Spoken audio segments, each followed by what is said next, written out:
everyone, welcome to Halifax Old West End. My name is William Breckenridge, and today I wanted to speak to you about the Halifax Old West End and what it is, why should we try and retain its character, and hopefully from that you can learn some interesting things along the way. So to start off with, I'll give you a little historical background to the evolution of the neighborhood itself. And we have to take ourselves back in time travel to the 1890 mark and discuss Halifax and its growing stages.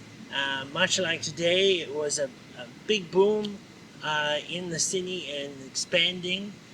Where we are in the Halifax Old West End, boundaries are from South Street. You would walk up along Roby, right up to Shirley Street, and then you could go back down into Edward and Henry Street, maybe take a stroll down Vernon and Coburg Road for sure, at least a certain portion of Coburg Road, and then come back down again to South Street.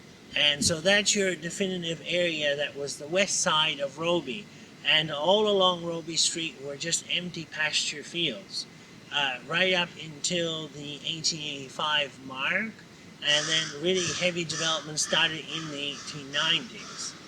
And so where we are today is outside on University Avenue, which was once called Morris Street. And then in 1950, Dalhousie University successfully petitioned the city to have the name changed to University, at least from South Park up to the main campus of Studley campus. So that's a little evolution on the history of the neighborhood. And also might want to just point out to you some of the architecture. And the architecture of the area is primarily late Victorian, but specifically Edwardian architecture. And what is that? Edwardian architecture is a movement into the modern 20th century. And you have this vergence of many different styles coming into fruition. So when we're looking at that, we're looking at a concept of indoor plumbing, electrical being added to houses, more space for openness of rooms inside the house, more larger size windows to bring in more light into the building. So a very prominent feature is the bay window. It has 3 window panes kind of angled on sides, one left, right, and the central window, and to ensure that the main parlor room inside the house got a lot of light and captured it all at once. And spacing happened in between the houses from Victorian times, where it was very dominant of row housing for working class areas. You had this kind of surge in the middle class, and the homes reflect that. And this neighborhood has that all built into it. And really, if you relate to today, these are the characteristics that we search and look for. Is a walkable neighborhood with space between, with lighting, that's a livable and easy to commute area. And the Edwardians already came up with that, and we have that here. And so this is one of the reasons why we need to preserve these spaces.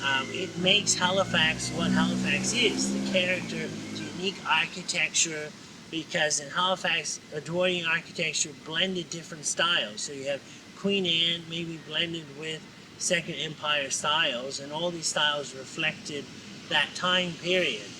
And that is essentially another key factor of that is as the cohabitation of all these movements combining and making for this very special place that we can all call a great neighborhood of Halifax. And it's to our benefit that we retain that character and that family-orientated area that so many people have grown up in and love.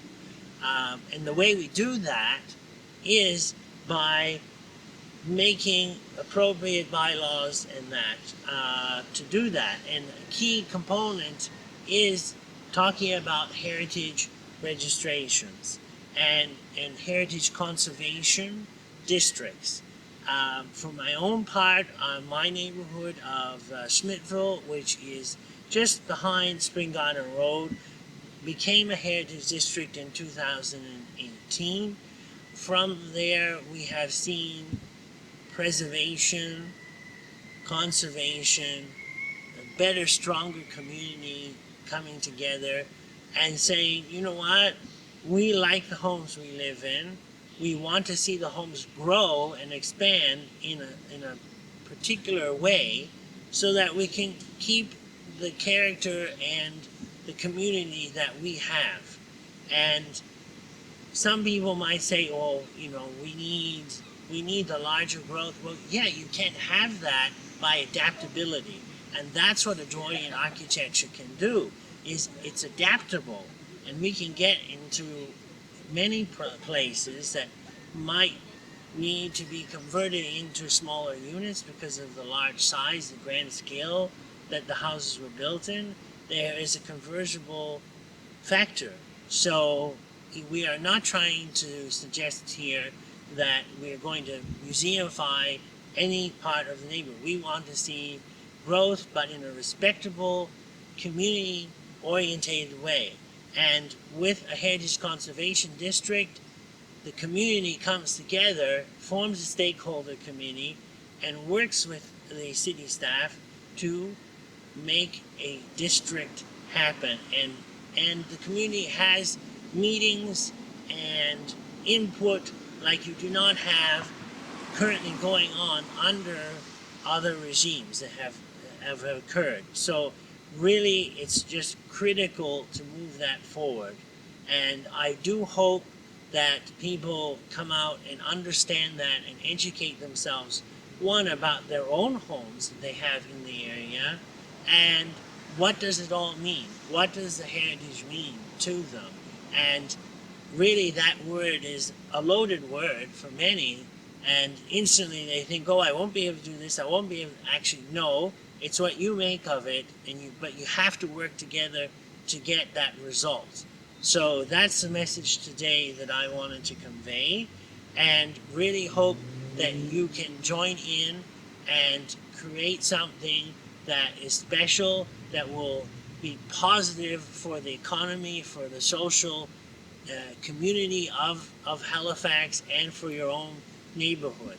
So I thank you for your time, and we will go through the neighborhood now and look at some of the unique architecture that is prevalent throughout the neighborhood.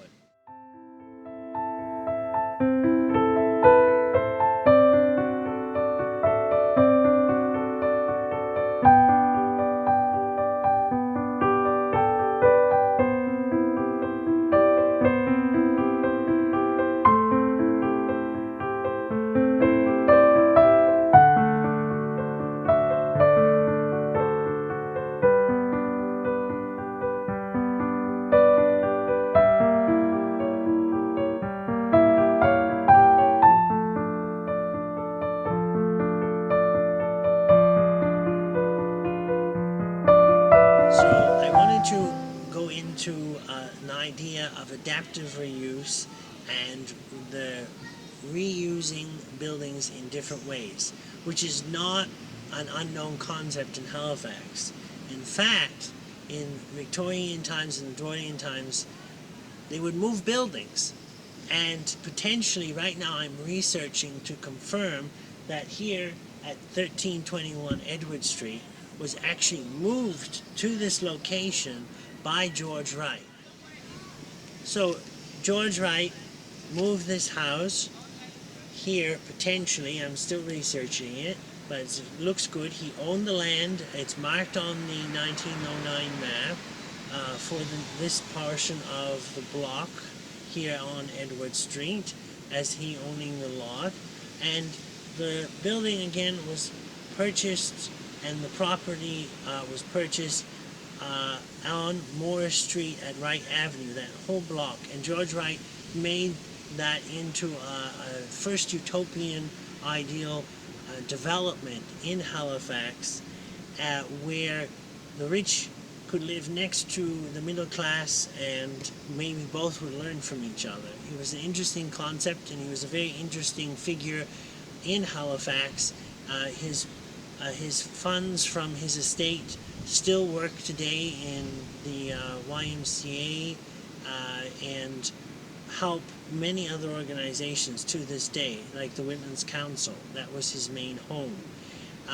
And in that, he also died on the Titanic in 1912, sadly, but his legacy within Halifax is noted.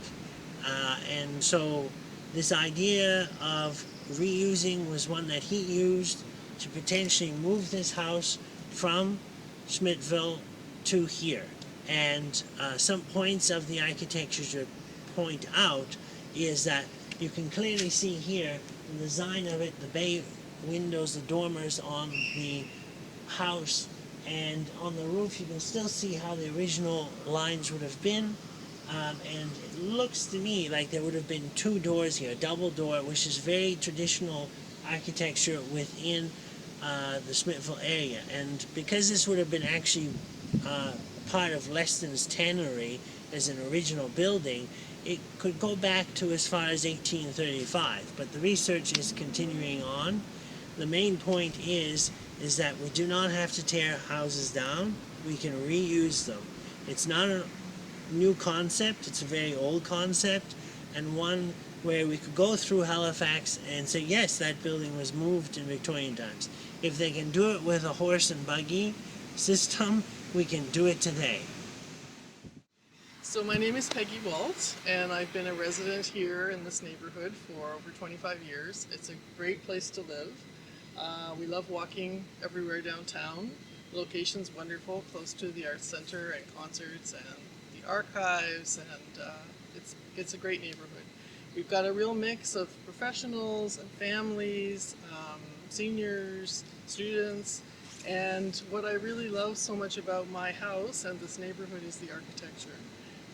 It really spoke to me, and I really wanted to live in an area with the old historic houses. And many families lived on my street for 60, 80, 100 years through the generations, and so you really get a sense of the stories of the neighborhood and what it meant to people to live in this area. And it's more than just a place to live. I guess it really feels like being part of a community and part of the history of Halifax.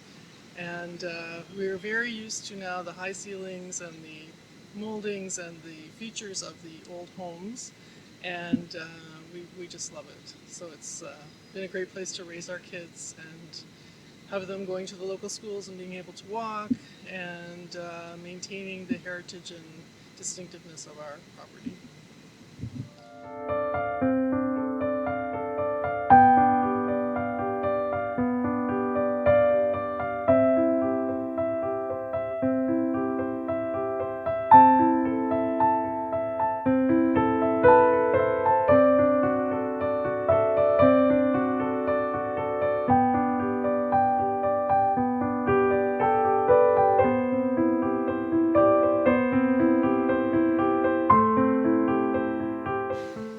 Now what I'd like to go into is what is at risk and what is going on. And if we don't take any action, what are the results? Well, that can all be surmised into one easy thing. We're going to lose it. We're going to lose the community aspects, the connectivity that this architecture in the neighborhood of the Halifax Old West End brings to everyone. And architecture connects people. And when you have it at a low level, livable area, as we have here in the architecture of the Edwardian style, then we're losing that. And we're going to lose that family, community-orientated spirit that is here. And putting in what some would say is growth, well, it's contentious to say the least.